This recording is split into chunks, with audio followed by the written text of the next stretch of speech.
Бардак. Натуральный бардак у нас. Все кидай туда в ящик. Кедрени матери.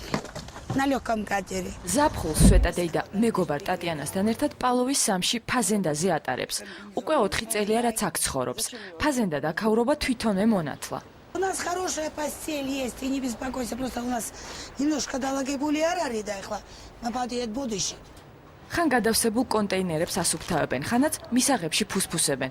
ოთახი ღიაცის ქვეშ ერთდროულად საძინებელიცაა და სასადილოც. Ветчина у меня есть. Пожалуйста, мы не голодаем, нет. Нам люди помогают. საარსებო მიზერს ბინებისა და ეზოების ლაგებით შოულობენ.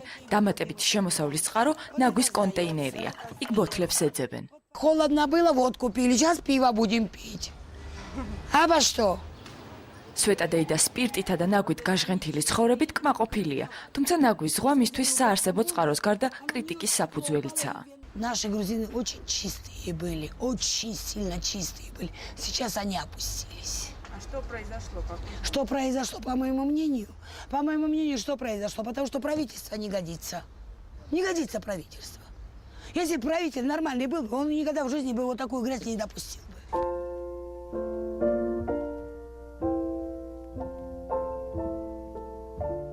გაწკრიალებული ქალაქი ჯერ მხოლოდ სარეკლამო მომავალია. რეალობა კი სატელევიზიო საპნიანი მანქანებისგან სრულიად განსხვავებულია. ცენტრალურ გამზირებზე 20 წლის ნაგვის სატვირთოები დარიხინებენ და ნაგავს გზა და გზა ანიავებენ. საკუთარ სატკივარზე ლაპარაკს ვერ бедавენ. Зарплата самый больше выходит 130-150 лари. Условия жуткие у вас. Плохие, да? Да, очень плохие. Боюсь, что вам точно ответ того, что я должен потерять работу. ჩვენში პირიქითაა, სადაც არაა ნაგავი, იქ აღარ ხარობს ნარგავი. მოსახლეობა განსაკუთრებული მონდომებით პარკებსა და სკვერებს დაერია. ყველაფერი განურჩევლად ძირს იყრება. ეს კიკვიძის პარკია, ეს კი კუსტბა. აქ მასწავლებლები ბავშვებს ბუნკერებთან ასეირნებენ, თან მზესუმზირის ჭამის მაგალითს აძლევენ. ქალაქისგან განსხვავებით აქ პატარა ურნებსაც ნახავთ, თუმცა გადატენილს ან ძირგამძვრალს. კუსტბის სიამაყე ბინძური მანქანების სადგომია, თანაც ფასიანი. სადარბაზოებში ბუნკერების ნაწილი ამოიქოლა. დარჩენილი კი საუკეთესო შემთხვევაში 2-3 კვირაში ერთხელ გააქვთ. ბუნკერი წინასწარ რო იყო განსაზღვრული ძალიან ჭუჭყისა და ნაგვის ბუდე და დღესაც ესია. საკუთარი ბინის ღურბლი ქართველისთვის საზღვარია, რომლის მიღმა აღარაფერი ადარდებს. ანტისანიტარია სადარბაზოდანვე იწყება. ქალაქის ცენტრში შედარებით სისუფთავეა, ნაძალადევში ნაგავი თვეობით არ გააქვთ. თუ კონტეინერი არ დგას, ნაგავს პირდაპირ ქუჩაში ყრიან. ამას ვხედავ ნამდვილად ზარად. ეს ხო ყველას ფილტვებში ჩადის და რას იწევს ხოლმე კარგად ყველაფერს. ძალიანაც მინდა და მსურს ხოლმე რომ ყველამ თავის წინ მაინც კაცო თავისი ეზოს წინ დაასრულოს ყველაფერს თუ თავრობას და დაველოდებით და იმას. ნაგავი საერთოა, აზრი კი სხვადასხვა. ვერ მიხედავ. აი სად გაიღო? ხომ უნდა გაიტანო? ნაგავი ყოველთვის გვექნება. ამას სახლი ქვია და ამას ქალაქი ქვია საერთოდ? აი რა ქვია ამ მიხსენი? აი გამოვდი რო ვეღარაფერი გავაკეთე, ჯიჟივით გამოვდები და ხრედი ბუნკერებს ქუჩაში, მაგრამ без толку. რესპუბლიკურ საავადმყოფოში ნაგავსაყრელი ეზოშივეა. მედიკოსები თუ აქვე საავადმყოფოში მცხოვრები დევნილები ნარჩენებს ეზოში ყრიან და აქვე წვავენ. არ საქაურობა და ზაფხულში კიდე მით უმეტეს საშინელება. დამფანჯრები, აი აქ აფანჯრები, ამათობებით წევს დიალიზი. პრესტიჟული ნაგავი ვაკესაბურთალოდან ლისის ტბასთან გადამცელ სადგურზე მიაქვთ. ქართველი აქ მარტო უფროსია. აქ არის მეძისი დასახლე, აზერბაიჯანი ცხოვრობენ და მეტწილი მოდიან და მუშაობენ. აი ელიავას ქუჩაზე რამდენჯერ გამოვიდა დგანან, უშერე ვეხვეწე, მობრძანდი, დაიწყეთ მუშაობა. მაგრამ ეთყობა ხელფასი ცოტა დაბალიც რო არის, არ მოდიან, არ ეწევენ. შეიძლება იქ თელი დღე უნდა იდგნენ, რაღაც სამსახური ეძებონ. და აქ რომ მუდმივად მოიდნენ ჩაებან ამ სამსახურში არასო. დატვირთული კონტეინერი ლისიდან გლდანისკენ მიემართება. აქ მთელი თბილისის ნაგავი გროვდება. გია აბდალაძე ნაგვის სამეფოში პირველად სააკაშვილთან ერთად მოხვდა. ყოფილი საკრებულოს თავმჯდომარეს ღორებთან ბრძოლის ქრონიკა ახლა უკვე ისტორიის ნაწილია. ღორები გლდანში მოსპეს. ნაგავსაყრელის პრობლემები კი იგივე დარჩა.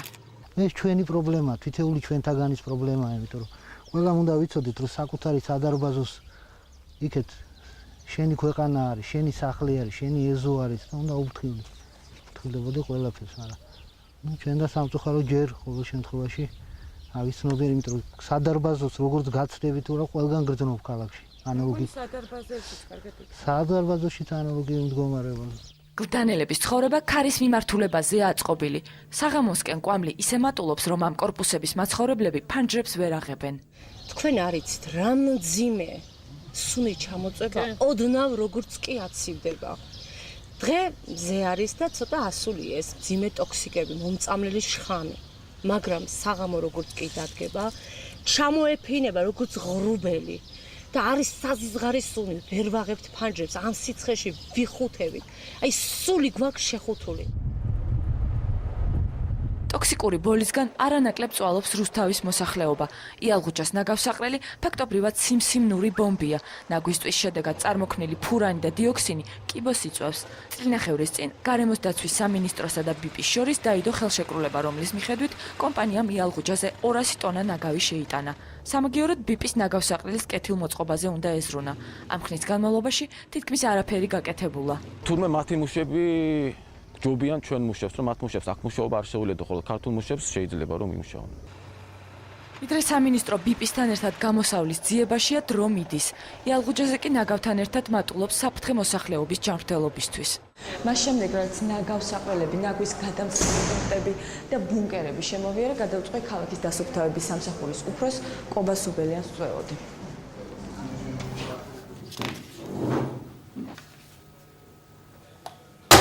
კომუნისტების მძიმე მემკვიდრეობა ახლა კობას უბელიანის მხრებს დააწვა. მდგომარეობის გამოსასწორებლად იაპონელებთან ერთად გლდანში ნაგვის გადასამუშავებელი ქარხნის მშენებლობის იმედი აქვს. იაპონელებმა ნარჩენების სითბურ ენერგიათ უნდა გვიქციონ. მემორანდუმი ჩვენსა და მათ შორის გაფორმდება უახლოეს ერთ თვეში ალბათ. და სავარაუდოდ 7-8 თვის თავზე უკვე უნდა დაიწყოს მონტაჟი. იმ აგრეგატების, რაც იქ არის საჭირო გაზის, ასე ვთქვათ, მეთანის ამოსაღებად. შემდეგ გადასამუშავებლად და ელექტროენერგიის ასე ვთქვათ, გამოსაყოფად რა.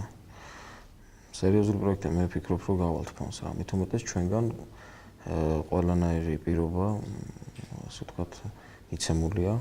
ფასანაურლებმა ნაგვის მოცილების პრობლემა თავისებურად გადაწყვეტეს. ნაგავი მთელი მსოფლიდან აქ უჩნდება და პირდაპირ არაგვში იყრება. ასე რომ როცა თბილისში გახსნით ონკანს წყლის დასალევად, გაიხსენეთ ეს ადგილი. ჰაერთან შედარებით ტოქსიკური ნივთიერებების გახსნა წყალში უფრო ნელა ხდება. თუმცა გაფილტვის მიუხედავად სასმელი წყლის ბიოლოგიურ-ქიმიური დაბინძურება გარდაუვალია. კრიტიკული პერიოდი აგვისტო-სექტემბერია. ნაგავში ყველანაირი ტოქსიკური ელემენტის მოხვედრა შეიძლება. აი ამით არის კიდე საშიში ნაგავი. იმიტომ ჩვენ არ ვიცით ვინ რას ყრის. ჩვენ ინდონეზია ვერ ავედით, სწორედ ჯერ ეს ქვეყანა ინდონეზია არ არის, რომ დახარისხება ხდებოდეს ნაგავის, როგორც სხვა ქვეყნებში ხდება ეს. ვერანაირი სისტემა ან ჯარიმა მდგომარეობას ვერ გამოასწორებს იქამდე, ვიდრე მოქალაქეების შეგნებამდე მარტივი რამ არ დავა. ჭაში რომლიდანაც წყალს სვამ, არ უნდა ჩააფურთხო.